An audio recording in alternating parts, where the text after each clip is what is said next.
প্রাণী সম্পদ বিকাশ দপ্তরের বিরুনিয়া প্রাণী চিকিৎসালয় নবনির্মিত ভবনের শুভ সূচনা হলো মন্ত্রী সুধাংশু দাসের হাত ধরে। আজ সকাল 12:30টা নাগাদ বিলোনিয়া জেল রোড স্থিত প্রাণী সম্পদ বিকাশ দপ্তরের কার্যালয়ের সামনে এই উদ্বোধনী অনুষ্ঠানটি হয়।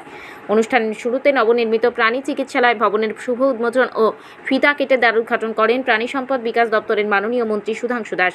এদিনের অনুষ্ঠানে মাননীয় মন্ত্রীর সাথে ছিলেন বিধায়িকা স্বপ্না মজুমদার, বিলোনিয়া পুর পরিষদের চেয়ারপারসন কাকলি দাস দত্ত, সহসভাধিপতি বিভীষণ চন্দ্র দাস, ঋষমুখ পঞ্চায়েত সমিতির চেয়ারম্যান বকুল দেবী দেবনাথ, ভারতচন্দ্রনগর পঞ্চায়েত সমিতির চেয়ারম্যান পুতুল পাল বিশ্বাস, প্রাণী সম্পদ বিকাশ দপ্তরের আধিকারিকরা সহ অন্যান্য অতিথিরা।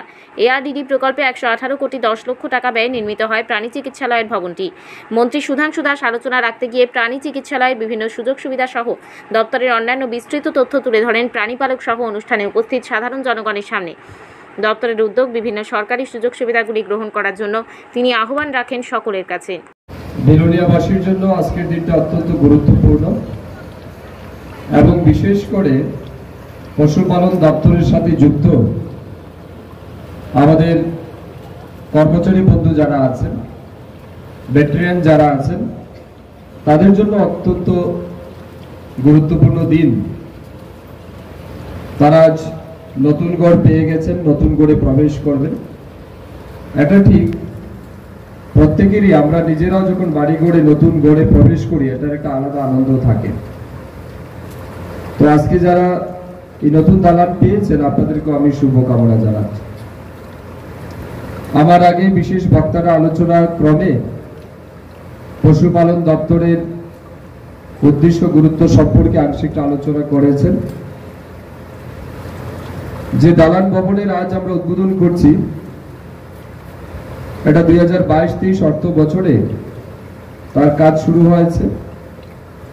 প্রায় 1 কোটি 18 লক্ষ টাকা ব্যয়ে এই নতুন দালান ভবনের নির্মাণ কাজ সম্পূর্ণ হয়েছে।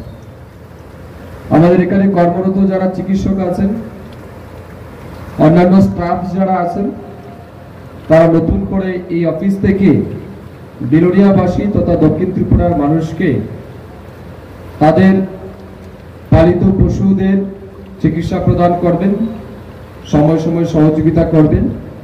তার জন্যই দালান ভবনের আমরা নির্মাণ করেছি। আমি আপনাদেরকে পশুপালন দপ্তর সম্পর্কে